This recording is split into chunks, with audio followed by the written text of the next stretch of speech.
Hi, welcome to the OPTIC All-Stars Image Critique with Frans Lanting. I'm your OPTIC host and Master of Ceremonies, David Brommer.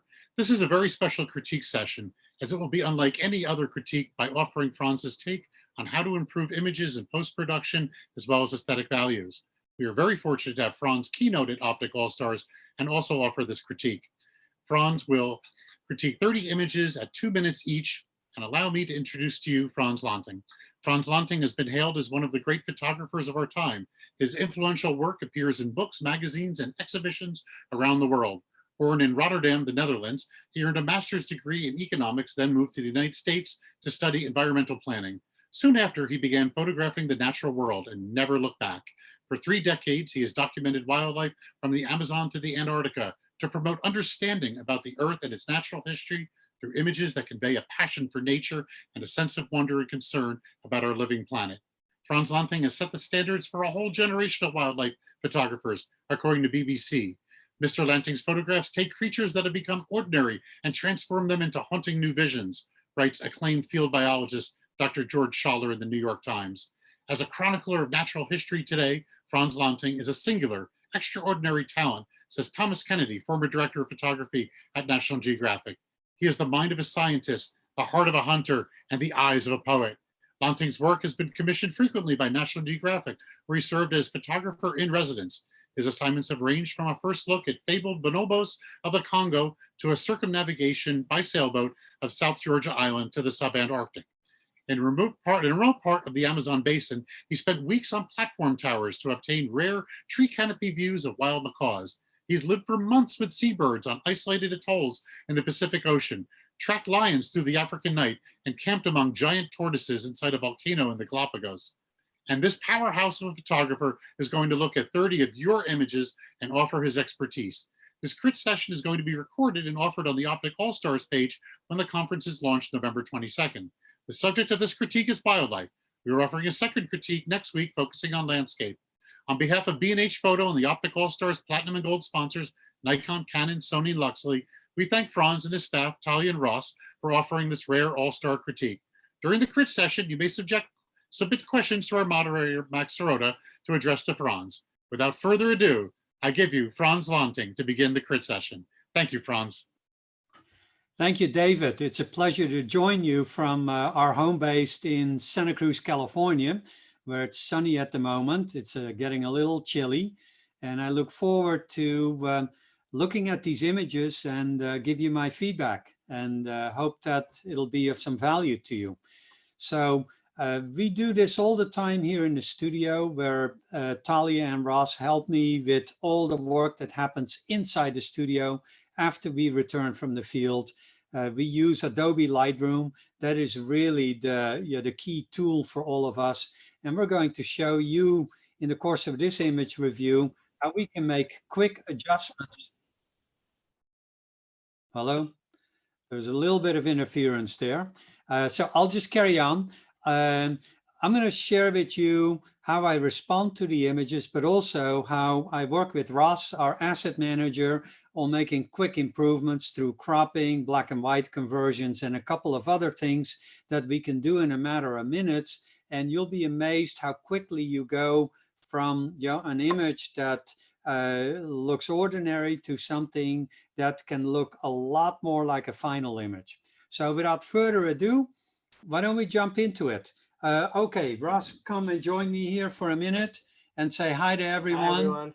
And then Ross is going to go to his station, and we'll be interacting virtually. Even though we're just 30 feet apart, we're communicating through the internet. All right, so today we're going to focus on wildlife photos, which of course is a subject that is very dear to my heart. And I've had a chance to preview the images. We're going to look at some pictures that were made close to home and others that were made during safaris or other once-in-a-lifetime experiences. And the principles that I apply to reviewing them, are universal. It doesn't matter whether it is a squirrel in your backyard or an elephant that comes racing at you in Tanzania. The image has to be true to the situation, and it has to apply universal standards of technical and aesthetic perfection. So I see a screen now that promotes one of our workshops, which I'm happy to see, because we do offer workshops here from time to time at our studio in California. And there's a whole new series of workshops coming up this winter. If you go to our website, you'll see more about the different sessions. So let's carry on to the next image and go to the first one that I'll be able to review. Here we go. This looks like a seal. It looks like a Weddell seal from Antarctica. And I wish that I could sign my name to this image because it looks nearly picture perfect. I think the photographer's done really well, crouched low, and that is the key to achieving intimacy in wildlife photography. Um, so, but yet I wonder if we can achieve a little bit more intimacy and a little bit more graphic appeal by cropping in a little bit closer. Because what's the image about? It is really where the flipper makes contact with the face. So Ross is going to crop in from left center and right center, and we're going to try and get rid of the snow in the foreground and also the snow in the background. The image appears to be sharp enough. Maybe this is as far as we can go. Now Ross is going a little bit further. Okay, now let's lock it in.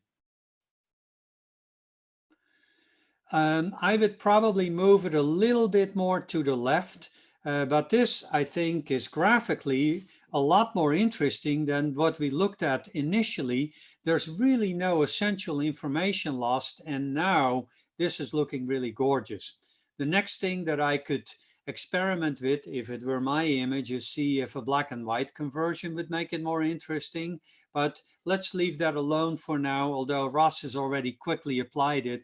You see we're losing almost no color, but if we go into black and white, we have a whole different set of toolkits where we can control contrast, highlights, shadow detail, and middle tones. But you can see in a matter of 30 seconds, we have gone from a standard view to something that has more graphic appeal. And I hope the maker of this image agrees with me. So shall we go over to the next one? This looks like elephants in Namibia. And I'm saying this not because I'm looking at the caption information, but because I've been there and I recognize the background and the foreground.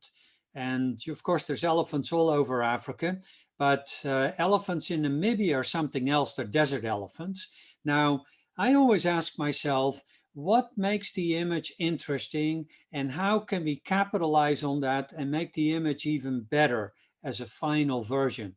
So what I would do in this case is zero in more closely on the three faces of those female elephants, which are escorting a small one. I find the rock in the background in the upper right a little bit distracting, so I would crop that out. So we're going to crop in, yes, we can do that. We can also resurrect the standard aspect ratio, which the photographer has reduced a little bit with his or her own crop. But I also wonder about the color. In this case, I think that the color is incidental to the patterning of the elephants who are really living in tight family herds. So I would suggest that we try a black and white conversion here. And now if we start toning down the grass a little bit more, which is very bleached out, and we can do that very quickly, and then we're taking the emphasis away from the grass, and you see how quickly Ross is doing that here. And now, miraculously, we're getting more emphasis on the elephant faces. Now, we can probably extract a little bit more shadow detail from the elephants. The shadows are quite deep because this is a desert environment. And then we will see a little bit more of their skin texture emerge. So the last thing we could do is perhaps flip the image around, because psychologically we tend to accept patterns and movement better when they go from left to right instead of going from right to left. But this becomes very subjective. I would totally accept the image as it is, but I hope that the maker likes what we've done here, and I congratulate you for capturing this wonderful moment. Now, this is something else. The previous image showed kind of a herd of female elephants with their offspring. This is a confrontation. This is a bull elephant. The maker of the image didn't give us any background information, but this looks pretty serious. The only information we have is charge. Well, this is indeed a charge by a bull elephant. Everything about this elephant indicates that it's really seriously annoyed, either by what is happening, I hope, in the vehicle that the photographer was seated in, or by something that was happening very close to the photographer. Now, I commend the photographer for keeping his or her cool and staying focused. Everything is tack sharp here, the trunk, the eyes, the ears, but I also hope that nothing really bad happened seconds after this frame was exposed. I think the photographer's done what I would do too, and that is to convert something which was captured in color mode to black and white. It's cropped a bit tight. That ear ideally would have stayed within the frame, but who quarrels about that when an elephant is charging towards you, right? So I would consider this picture perfect, considering the circumstances. Nothing in the background really distracts from the action. So whoever the photographer is, I hope that you survived it intact, and I also hope that the elephant is still walking around. So kudos for keeping you cool. Now, we got a lot of images submitted that show animals in exotic locations, and we've seen some examples so far, but I'm really happy when I see images like this, which proves that wildlife is everywhere. We don't know where this picture was made, but it was either in a city park or in a local park, and so it's a small animal. It's a rodent. I can't quite come up with the species here. Sorry about that. So what do you do when you see a situation like this? Well, I think the photographer's done the right thing by first capturing a couple of frames. The next thing I would do, because it looks like this is a situation that persists for more than a few minutes, hopefully, I would sink through my knees and I would go a bit farther down to achieve an eye-level perspective with the animal in question, because that creates intimacy. And if you would like to see examples of that, look at my book, Eye to Eye, Intimate Encounters with the Animal World. And I strive for that intimate connection. If you would do that, not only do you get that eye-to-eye connection, it also will blur out the foreground. The next thing I would do, if there's time for it, is I would extend to the longest lens possible, and that would blur out the foreground and the background even more. And of course, if you have time, you look for your aperture and you want to make that as open as possible, because that'll do the same thing again, blur out foreground and background. Now, the image in question, it is as it is, but I still think we can make some improvements. Ross, let's crop in a bit tighter and let's go from the lower left corner this time. Sorry, I meant the lower right corner. But this is okay. We need a little bit more space from the bottom. And now let's center the animal within the frame. And I think, a little bit more space for the tail. And now let's try a black and white conversion here as well. And then see, now the color was not that important. And the next thing I would like to try here is to reduce the contrast fairly significantly, because the image was made, you know, with broad daylight, direct light, and the shadows, you know, take away from this a little bit. And now when we're reducing the contrast, it looks a little bit more pleasing to the eye. We can see more into the shadows, and of course we can do more. We can do some selective cleanup, but you see where we're going with this. So, and I hope the photographer is in a position to go back to that same situation and do this again with some of these principles in mind. Next image, please.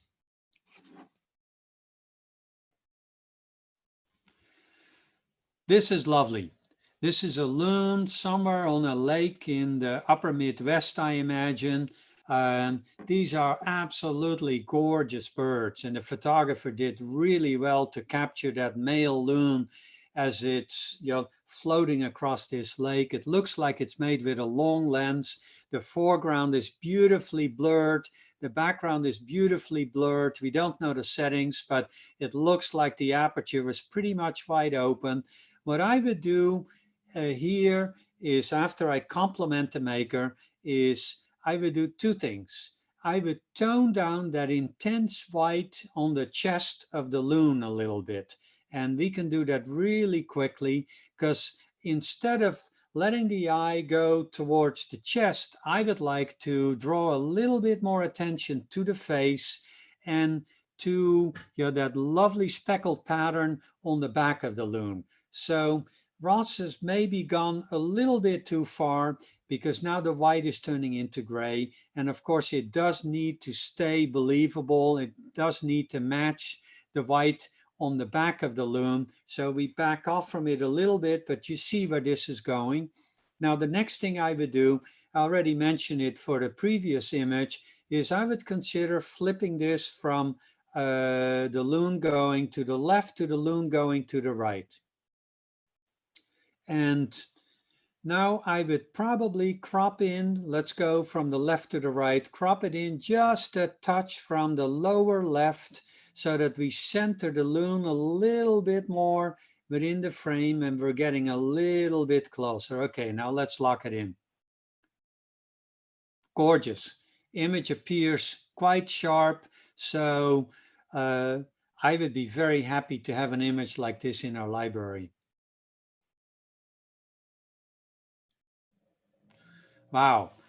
From the contemplative to the action, this looks like it was probably made in Alaska, where, you know, bears converge upon salmon streams every summer. The image does not appear to be tack sharp, and I would encourage anyone who's confronted with action like this to favor a shutter priority mode on your camera, and to drive the shutter speed towards, you know, as fast as you can. Don't be shy about 1/2000th of a second, because then you'll really start seeing every detail tack sharp. It looks like the shutter speed in this case maybe 500th of a second, and so part of the image is a little bit blurry.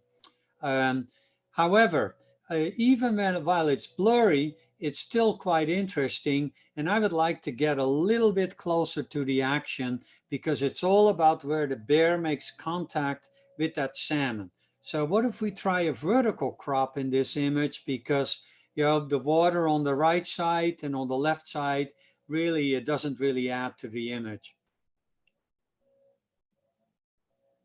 Okay. Let's lock it in. Now, I realize that it's becoming a little bit softer, but now we're really capitalizing on the action. And what can we do next? We could spot a little bit in the foreground and in the background to make it a little bit quieter, like the water, you know, droplets on the surface of the water in the lower left and in the background, but that'll take more time than we have here. So I would encourage the photographer to choose a higher shutter speed the next time around, and hopefully you'll have another opportunity to go back to Alaska, and I would love to join you for that, because this is really a great occasion to see wildlife in action. Let's look at the next image. More bears. And we're still in Alaska, but these are black bears. The previous image showed a grizzly bear in action with a salmon. These are two black bears in a secluded situation. It looks like it's right along the tide line of one of these fabulous islands along the coast of Alaska, because I recognize all that green algae there. The tidal interval is quite large, and at the bottom you can see a little bit of kelp. And why am I commenting about the background? Well, the background is a really significant part of this image. Instead of just showing the bear interacting with the salmon, the photographer has decided, I think very rightfully so, to include more of the environment. And it looks like the aperture is closed down as well, and that reveals more detail, more texture. And I love looking at all of that, the kelp and the algae and the berries in the background and the foliage in the trees, as much as I like looking at the black bears. So can we make the image a little better? Maybe by toning down the whites on the salmon a little bit, just a little bit, and maybe opening the shadows in the background, or perhaps in the upper left a little bit and in the upper right a little bit. That way we extend the view a little bit more into the corner of the view. But I would say this is almost picture perfect. Look, yeah, we are seeing a bit more detail emerge there. The background may be a little bit harder. I don't think there's much there, but you see where Ross is moving the magic wand. We're of course doing everything in Adobe Lightroom. And now the last little touch above the bear in the center. Ross, if you can just gently stroke a little bit of the stuff that is dangling down from that conifer tree, and tone that down a little bit so it's no longer a highlight, because we definitely want to recognize that the subject is still the bear with that salmon in his or her mouth. I can't quite make out the gender in that bear, but photographer, kudos. This is a very fine image. Now, something else.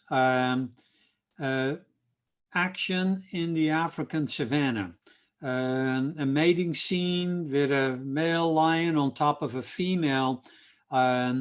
If you're lucky enough to see this during a safari, you'll know it goes on and on and on, because when lions start mating, typically the pair stays together for 24 to 48 hours. What the photographer's done really well here is to be exactly perpendicular to this pair. And that means that you achieve the most detail, the most depth of field, even when you keep your aperture wide open. And that is what I recommend you do. Blur out the foreground, blur out the background. So that is really well done. The expressions are really well captured. I wish we'd seen a little bit more detail. I wish we'd seen the tips of the tails in the lower right, but I'll accept it as it is. The file does not look like it has the same resolution as that previous image of the black bears. It looks like the camera in question may not be up to par with what we would like to see wildlife photographers use, but hey, the image works. When there's a lot of interesting stuff to look at in a frame, then the file resolution is secondary, especially if you share the image via the internet. The file quality only comes into play when you start thinking about print output. So photographer, well done. But think about giving yourself a better camera the next time you go to Africa or a place like Alaska. More Africa. And on my monitor, I can definitely see the difference between the file quality in this image and the file quality in the previous image. And I hope that'll all be apparent to you all wherever you are watching from. And I don't want to criticize the photographer of the lion image at all. I mean, we all work with the equipment we've got, but you can see the difference in quality, hopefully. And I've gone through that same evolution with my cameras. I still have a couple of old cameras on the shelf that I wouldn't dare touching anymore. They're museum pieces now. I wish I'd had a D5 or a Sony or Canon equivalent 10 years ago, but that's the way technology goes. This image in question, this is more peak action, and I really commend the photographer for, first of all, having been there when it happened, a pack of wild dogs that are challenging a hyena, and the photographer focused on the rear end of the hyena, and luckily that enabled the wild dogs to also appear sharp, and there were no distractions in the foreground and in the background. Judging from the sharpness of the image, I think this is a shutter speed of 1,000th of a second or perhaps a bit faster. And I already mentioned that when you anticipate action, you want to favor shutter speed over aperture. So keep that in mind when you go to Alaska, or when you go to Africa, or when you see action closer to home. More Africa. Nothing wrong with all these images of Africa. We've received a lot of photographs of animals from Africa, some from Antarctica, some from Alaska, and I love going to those places myself. But I would really like to encourage all of you to also not disregard opportunities closer to home. And we're going to see some more examples of those later on. What would I do in a situation like this? I would back out a little bit more, because not only do we have two lionesses, but they're also they're situated on a fallen tree that probably has a lot of compositional possibilities to the right and to the left, but the photographer has cropped all that detail out. That acacia tree in the left, unfortunately, was cropped out a bit. There's another acacia tree on the right that is obscured by the trees. So ideally, I would have recomposed this while I was there. Now, you're not always in charge of where your vehicle is situated, but if I were there with a driver, I would have asked the driver to go a little bit to the left, and I would have changed to a shorter lens to turn this into more of a landscape. Now, the image as it is, I suggest we try a black and white conversion.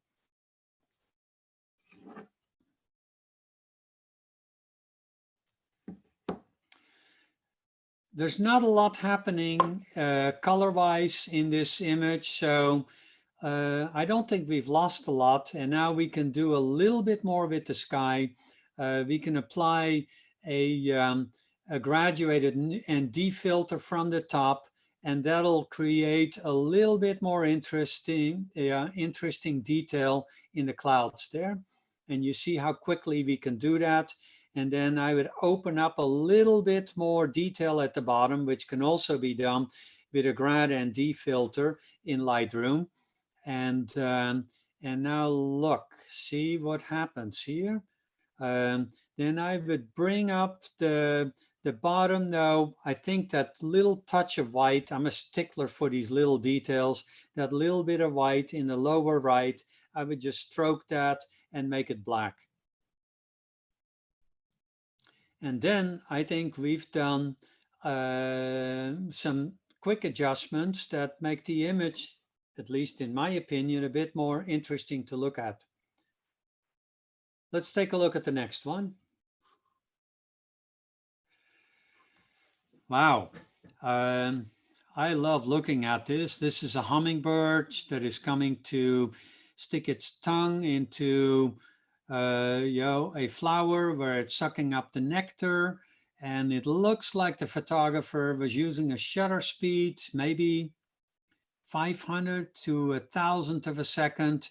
But even so, the wings of the hummingbird are blurred a little bit, but that is actually quite nice.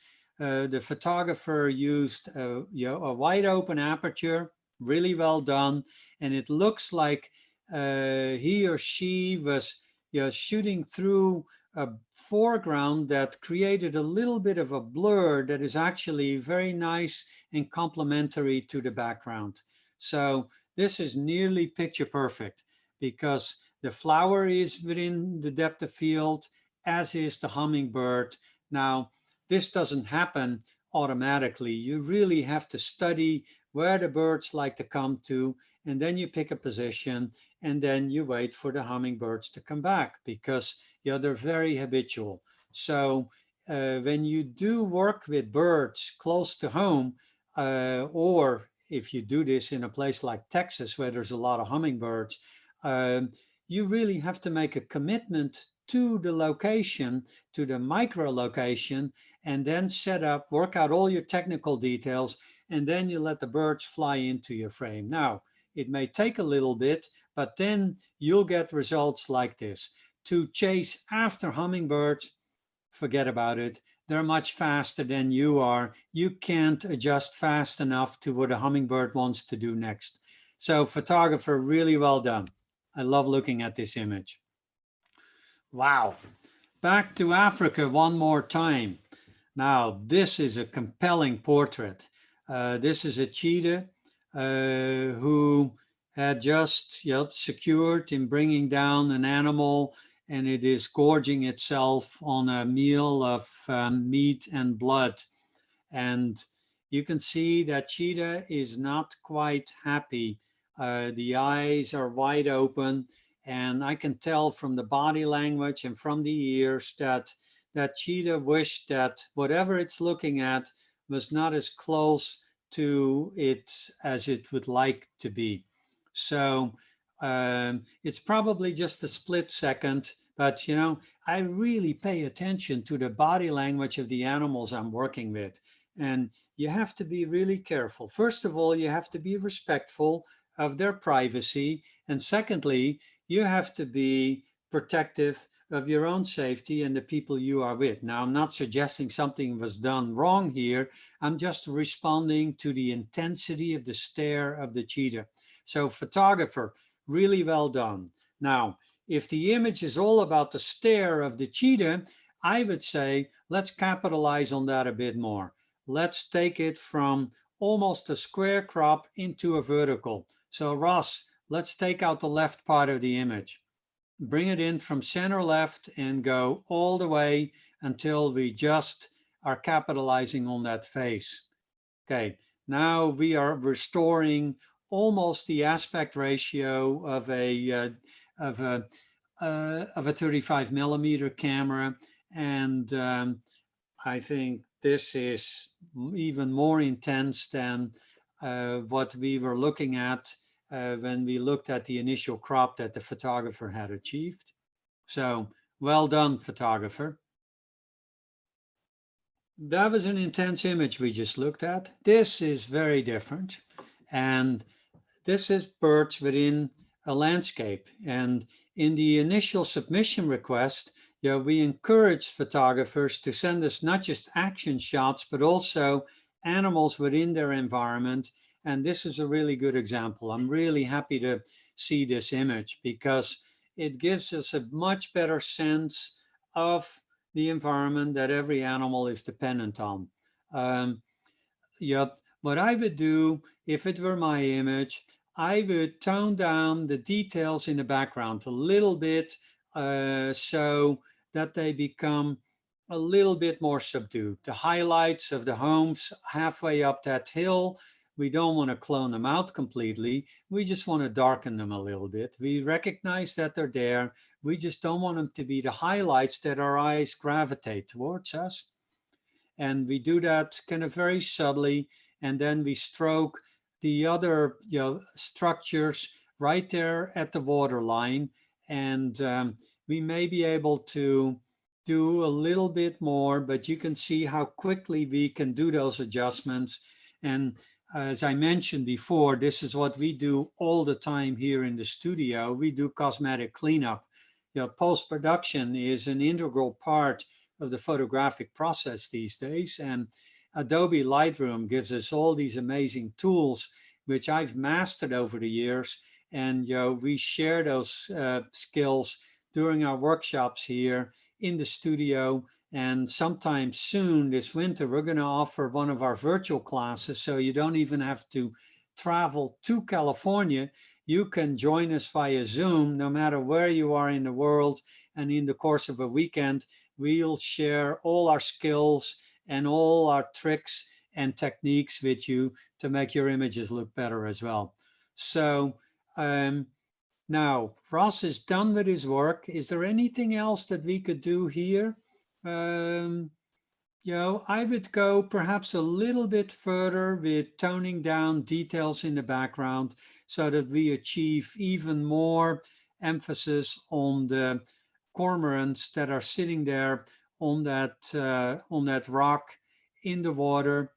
What I could do, or what I would encourage the photographer to do the next time he or she has an opportunity to go there, consider, if you can, to go down a little bit lower. In that case, you will blur out the water a bit more. You'll become a little bit more eye level with the cormorants, and you may be able to actually show the background of the hillside directly behind the birds.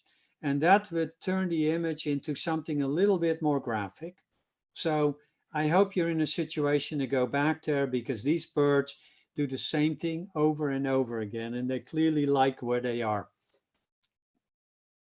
This looks like, of course, we have crocodiles, which occur in Africa and in Australia. We have caiman, which occur in South America. And then we have alligators, which we can find in Florida. And this looks like an alligator to me. Gorgeous, smooth water surrounding the alligator. The image is quite sharp. The lighting is beautiful. Now, I don't know if the photographer intended to have all this negative space, surrounding the alligator. Nothing wrong with that. But I find the balance in the composition to be just a little bit off. So I would suggest, with the photographer's permission, of course, that we crop in a little bit from the upper left. And so just go gently, Ross, and then we'll go in and to the point where we are a little bit more centered. Okay, let's stop right here. So we still have plenty of beautiful negative space at the top and at the bottom. And then the next thing I would suggest is flip the image from the alligating right to left to going left to right. And you see where Ross is making those adjustments. So, again, this is subjective. Now, if the file quality can handle it, I might go a little bit further with cropping in. And now I would suggest coming in a little bit again from the upper right and maybe stop right here because there's a subtle circle from the water, in front of the snout of the alligator. And now I think we've achieved what I would present if the image were mine as a final crop. We still have all the beautiful blue surrounding the alligator, but we're able to appreciate the detail in the face a little bit more. Well done. Wow. Now for something very different. I've been there. I recognize this situation instantly. I've been to Churchill, where polar bears gather on the shores of Hudson Bay every November. It really is a fabulous experience, and many people, many photographers have been there. And you go out in these tundra buggies. That's the standard Churchill experience. And there are many images of polar bears on the internet, in stock agencies that show a similar perspective. But I really like what the photographer in question has done. He or she has brought a polar bear mask and put it on someone and juxtaposed the scene as experienced and photographed by many thousands of visitors and turned it into something very different. It looks like there was a little bit of a flash fill-in going on, which helps to create more interest in the foreground. But I would make the image more interesting by reducing the specifics of the shirt worn by the person modeling the mask. So let's crop that out, Ross. Let's go from the lower left, and we could go in from the center left actually. So now go in from the top left as well. We want to get rid of that shirt altogether, and now we bring the image down a little bit. Yeah, just like that. And then let's level the horizon a little bit because it's flat country there. And now okay, now this is really striking. The photographers created a whole different level, and we have that mask in the foreground, the polar bears in the middle ground, and then the tundra buggies in the distance. And this looks a lot more interesting to me. We could try a black and white conversion because then we can play with all those gray tones a little better. And sometime in the not too distant future, when the COVID crisis is resolved, I will organize another polar bear tour, but instead of following them in tundra buggies, we're taking people to a much more intimate experience where we can actually walk with polar bears. It is only in one spot where you can do that, and I guarantee you it is safe. If you want to learn more about that, send us an email, go to our website and contact us. So, we can play with the contrast here, add more blacks, add more whites, but that'll take a little bit more time. I would also tone down the snowflakes a little bit here, but I really want to compliment the photographer for coming up with an original point of view.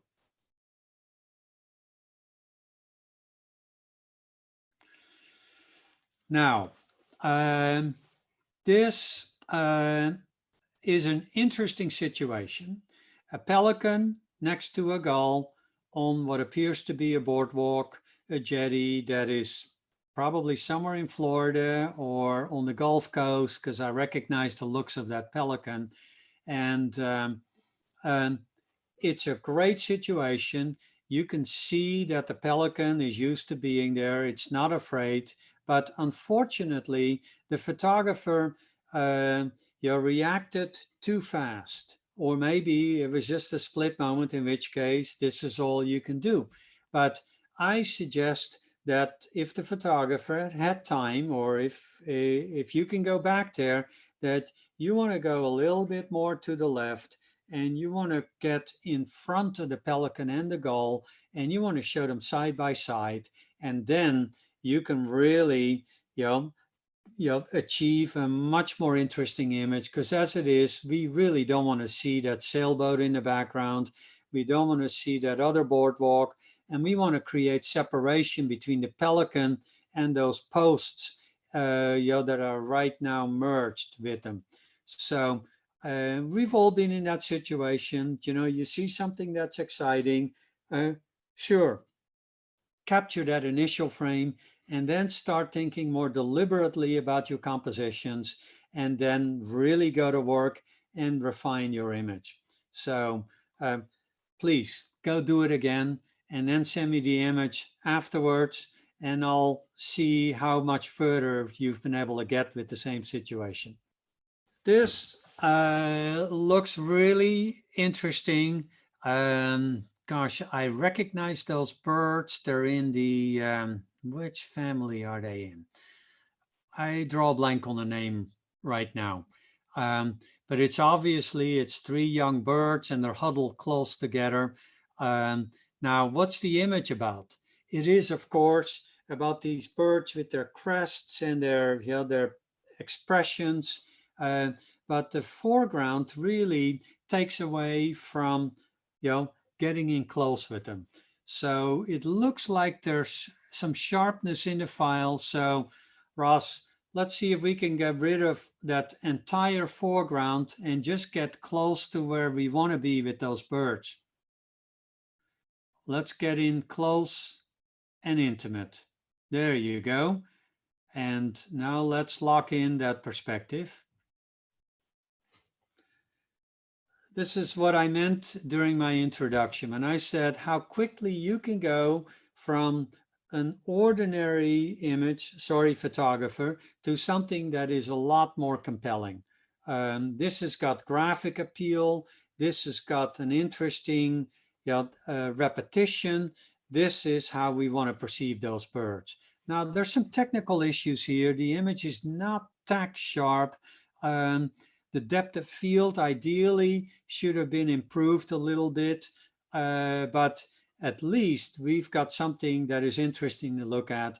And if you share this image via Instagram, then the technical quality will be acceptable, I think. So try it again, photographer. But kudos meanwhile for having been there. I wish I could have been right next to you. And on that notion, we will offer a class in bird photography here in California this winter as well. Talking about birds, wow. I love looking at this. Those pelicans, those brown pelicans are diving into the water when they see fish just below the surface. And it's amazing to see how they fold their wings and how they become a projectile. It looks like this pelican just barely missed and is still just grabbing something before it has to fly away again. But there's a lot of action there. There's the water spraying. There may be another bird that has plunged underwater. It looks like the image is quite sharp. But I want to get closer to the action. So let's crop in. Let's crop in from the center right and see if the image survives it. And then, yes, and we maintain the standard aspect ratio because I like that as a starting point for cropping. Now, I think this looks, it's essentially the same image. We haven't lost anything. I would go a little bit further with the crop, Ross. You see that blurb there in the lower left and a little bit of a blur in the center left. So, okay, let's lock it in now. And now let's darken the image overall a little bit because the highlights are on the verge of blowing out. And see, now we're getting a little bit more density in the color.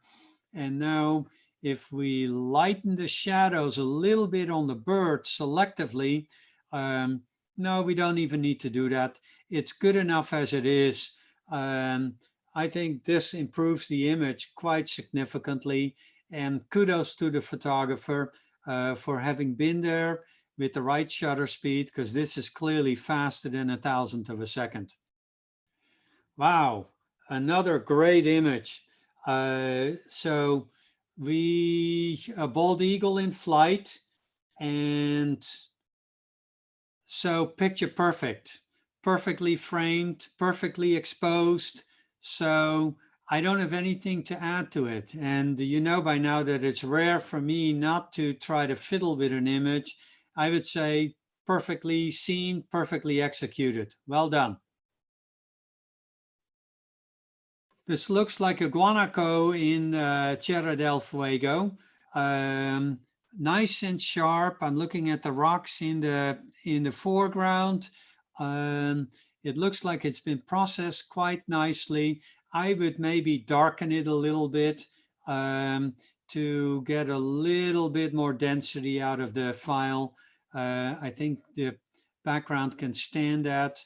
And I think the cropping has been done quite nicely. I wouldn't change anything. So photographer, really well done. I love that part of the world, Tierra del Fuego. Great for landscapes and great for wildlife as well. This is an interesting image of owls at the nest. I don't recognize the species, but this is clearly not in North America. And the image is interesting, not just for the texture in the plumage of the owls, but also because of the texture in the background. So it is, you know, complementary patterns almost. So can we make this a little bit better?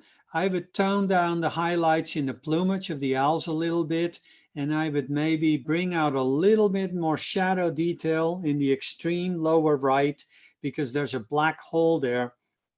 And if we fill that with a little bit more detail, then I think the image will become a little bit better balanced. Yeah, we can crop it as well. Yeah, that is another way to get rid of that black hole there. And now if we lock it in, bingo, there we go.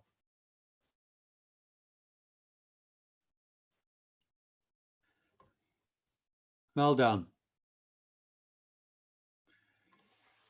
This is a lovely portrait of a baboon and a young. Let's see if there's any information about where the image was made. It was made in Botswana, and yeah, everything here is picture perfect. Yeah, that nice side light emphasizes the texture on the surface of the baboon. It just, you know, strokes the eyes of the baboon. There's an intimacy to this portrait of a mother and an infant, and that eye contact between the young one and the photographer really helps to establish that, you know, connection between the viewer and the animal. I wouldn't do a thing to this image. It's really kind of really a lovely portrait. This looks like a raven, and judging from the background, ravens are really cool birds. Judging from the background and how close the raven is, I would say maybe this is a raven in captivity. Nothing wrong with photographing animals in captivities in zoos or in wildlife shelters, but it gives you the opportunity to do, you know, compelling close-ups. In this case, I would have suggested to the photographer that the lighting could have been better. With a subject that is essentially black, because that's what ravens are, you really are, you're faced with a challenge if you photograph them, you know, under direct light. And that is the situation here. I would have preferred to do this, you know, under subdued light or with a little bit more reflected light, and that would have filled in the shadows a little bit more. The image is also a little bit soft overall. It may have been cropped a little bit more than the file would allow for. So, your photographer, I hope you're in a position to go back and do this again with the principles in mind that I just shared with you. Really pay attention to light and what light does to your subject. Wow, another loon shot. And this time it is really a radical action shot. Let's turn this into a vertical and capitalize on the action. While Ross is doing that, I can already look at the water and see that the shutter speed was quite fast, probably 2,000th of a second. And now let's see what happens. This is the way to really appreciate, you know, the loon close up and also the water. And I mentioned this earlier on, when you use shutter speeds faster than 1,000th of a second, then, you know, things like water turn into crystallized, you know, substance. And that, I think, is just as important as the loon itself. Look at the bow wave in front of the loon. Photographer, you did really well here. Compliments.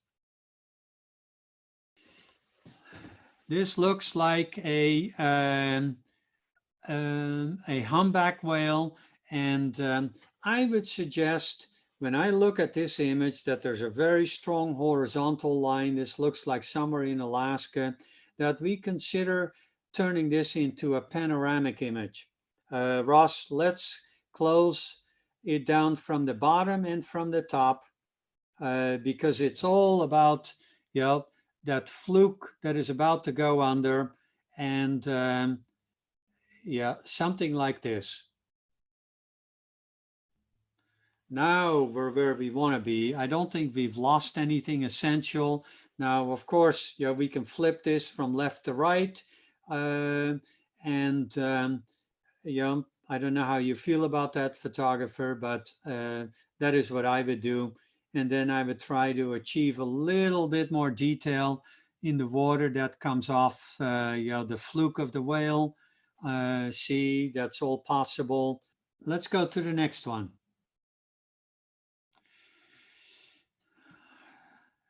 What's interesting about this image? It is an action shot of a mallard in mid-flight with a perfect reflection. But the water reflections in the background don't really matter as much. So I would you know, crop in pretty tight and then restore the standard aspect ratio, Ross, while you do that. So come in from the top especially.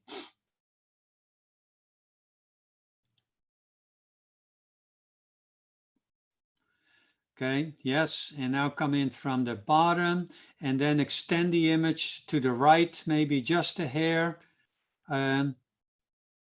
Bingo. And you see where we're going with this. And these are the kind of situations that we're going to be looking for when we go to an amazing wildlife refuge in California in January, where thousands, many thousands of migratory waterfowl gather. Beautifully done. A bighorn sheep somewhere in the Rocky Mountains. Interesting. I like the way the photographer framed the bighorn sheep within its environment. The only thing I would change in the composition is I would crop in just a little bit from the lower right to get rid of the black holes there in the vegetation. Yeah, go a little, yeah, stop right here. And now this looks lovely. The color temperature is a little bit cold. I would warm that up a little bit.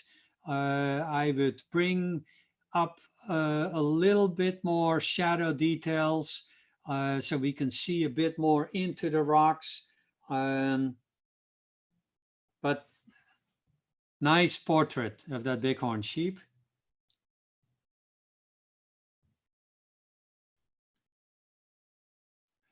I just see a question flash by. Where in California we go for that bird photography workshop? Look at our website and you'll see more details, lanting.com. This image reminds me of a previous submission that also showed cormorants. This time the cormorant sitting on a tree instead of on rocks, but it's the same idea. And it's an affirmation that in order to make a successful wildlife image, you don't always have to get up as close as you can. Sometimes it's more interesting, especially when there's some atmospherics, to turn the situation into a landscape image punctuated by an animal. So, and I think this is really well done. Looks like morning mist rising from that lake. I wouldn't change anything. Well done. And this image, you know, confirms that same principle. This looks like a hare in a dense environment, and it looks like somewhere in the southwest. And I love what the photographer has done here.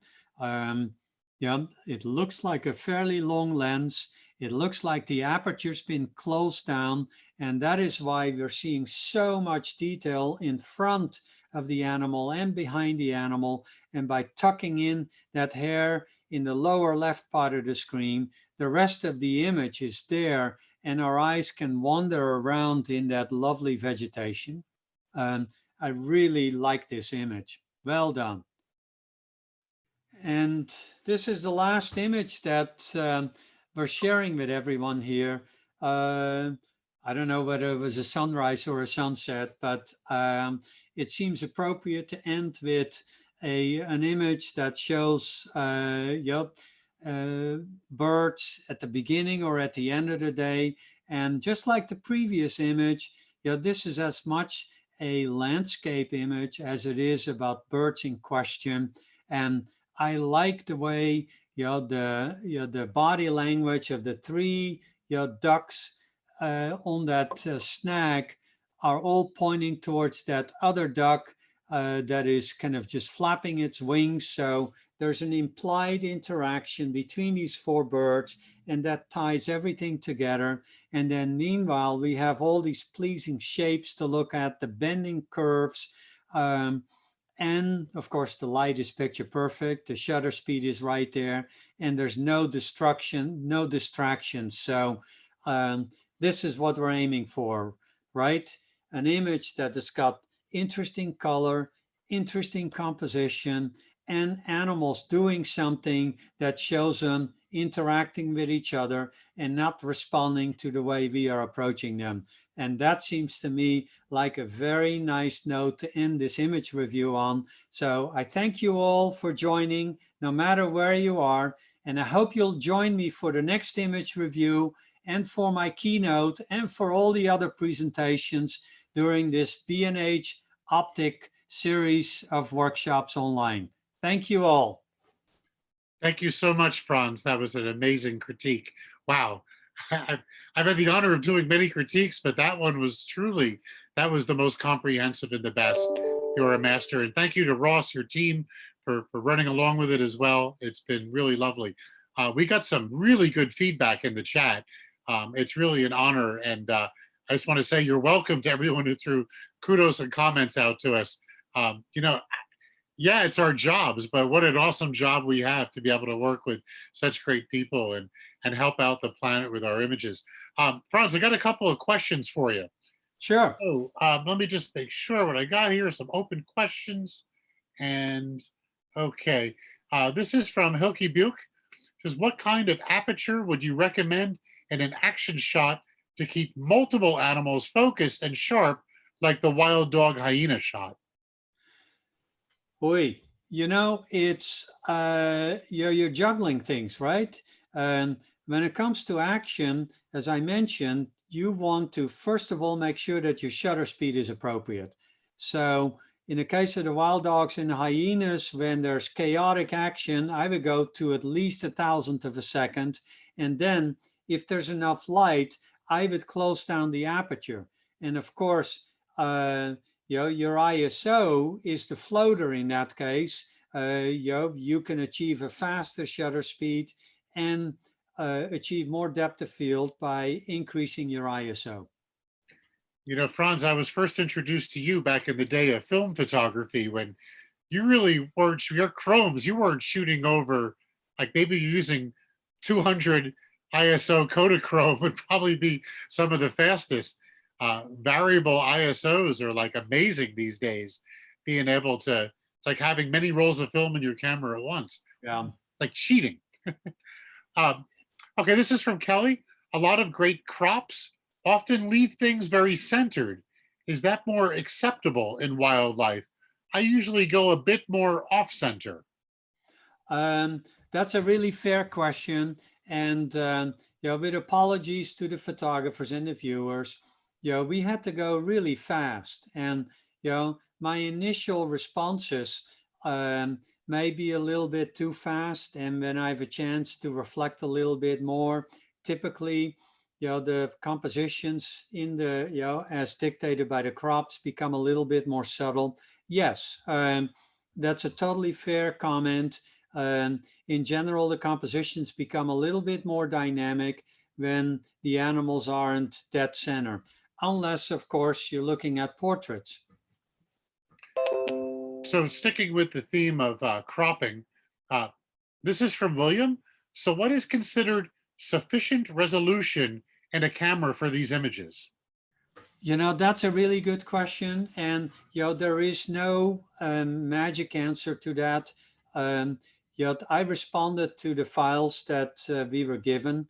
And I think it really depends on what you want to do with your images. I referred a couple of times to sharing via Instagram or other online media applications.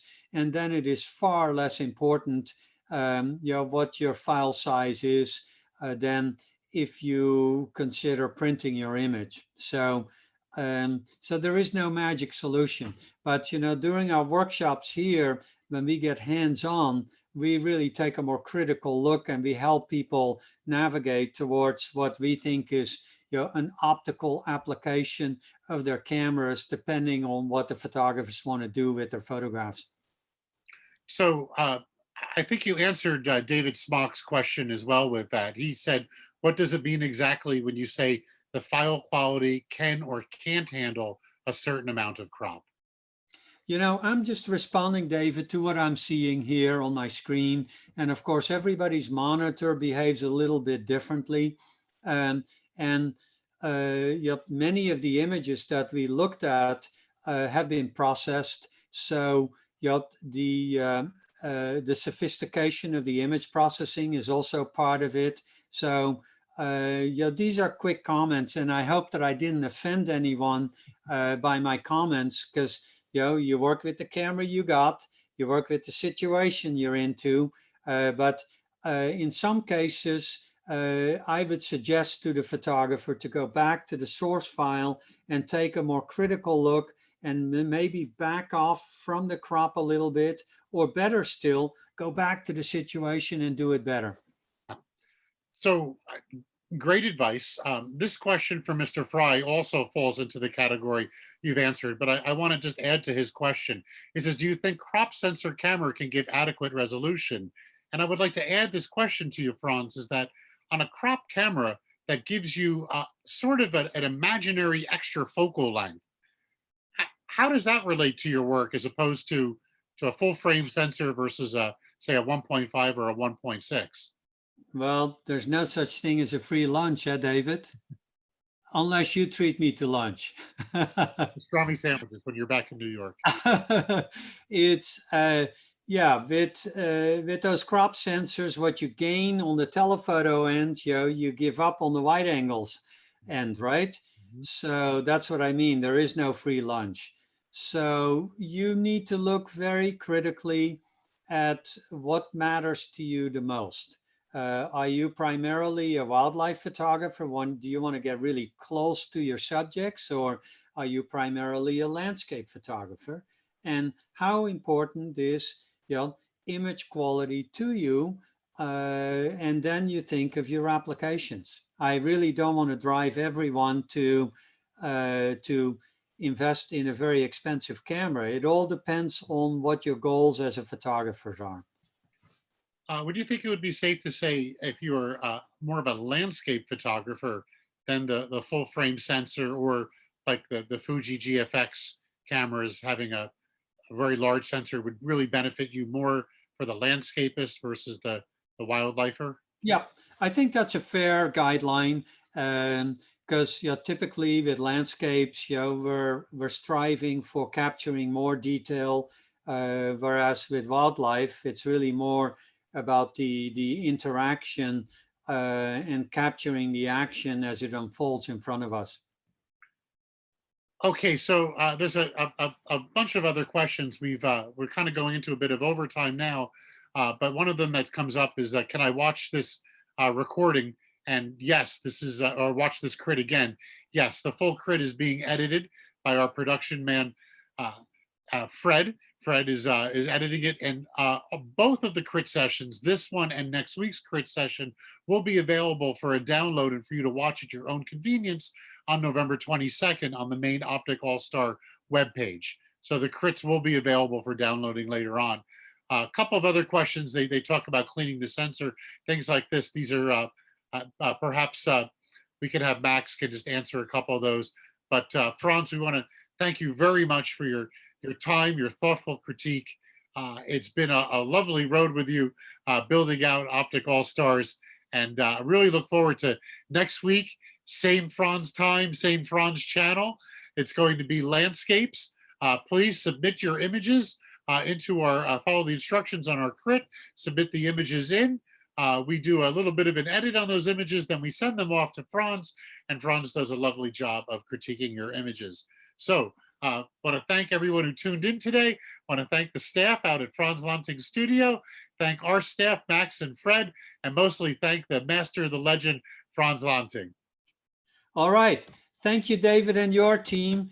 And without further ado, you know, the next thing I'm going to do, I'm going to pack up my cameras and head into the field. Awesome. Great. Thank you so much. So, stay tuned for the results, and check our website for the programs that are coming up.